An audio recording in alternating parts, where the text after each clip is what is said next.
Kim Kardashian West has fled Paris after being robbed at gunpoint in her own hotel room of millions of dollars in jewelry. Kim Kardashian West is, quote, badly shaken but physically unharmed after being tied up and robbed at gunpoint in her Paris hotel room last night by masked men dressed as police officers. So far, there has been no arrest. There are reports of up to 5 thieves who handcuffed the concierge and had him lead them at gunpoint to Kardashian's room. There, they reportedly locked her in the bathroom while they stole valuables worth several $millions, mostly jewelry. Police say the total amount is still being evaluated. It happened at a discreet luxury residence. Police are currently guarding the site. While it happened around 3 a.m. Paris time, it was only 9 p.m. in New York, where Kardashian's husband, Kanye West, was headlining a show, which he abruptly stopped. I'm sorry, this is a family emergency. I have to stop the show. Kardashian has been on a high-profile visit to France for Paris Fashion Week and had already dealt with an assault from Vitaly Seduk last week. The star's 2 children were, fortunately, not in the room with her at the time of the attack last night. Please have mercy on me.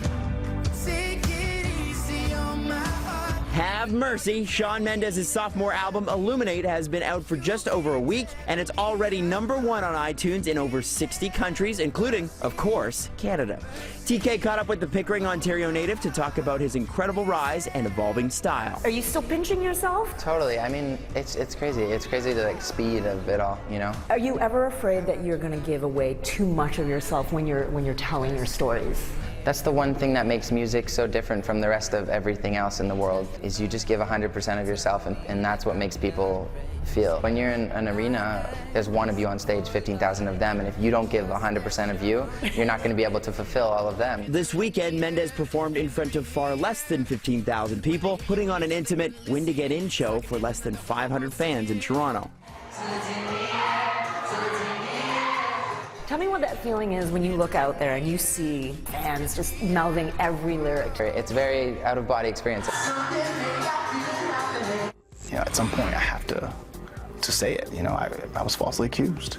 Director Nate Parker was visibly emotional in his 60 Minutes interview last night, but made no apology for the 1999 college rape case that has cast a shadow over his acclaimed film, Birth of a Nation. The director and his Penn State roommate, who is a co-writer on the film, were charged with raping a fellow student. Parker was acquitted while his roommate was convicted, but that verdict was eventually overturned. Their accuser took her own life in 2012. I was vindicated. I was vindicated. I was proven innocent. I was vindicated. And I feel terrible that this woman isn't here. But as I sit here, an apology is no. With many threatening to boycott Birth of a Nation, Parker says he wants to focus back on his film and not on his past. Terry Hart spoke with the cast, who say, above all, this is a story that needs to be told and heard. To watch a strong man broken down, it's a terrible thing. It's affronting, it's jarring, it's brutal, and it's sort of taking a piece of American history that we've tried to almost hide. It's about a man having the fortitude in 1831 to fight against the slave owners. Never been on a plantation. It is so beautiful there, but it's a haunting kind of beautiful because you know what has happened there. You know the pain that has occurred on this soil. You knew you were performing on these grounds that spilled blood.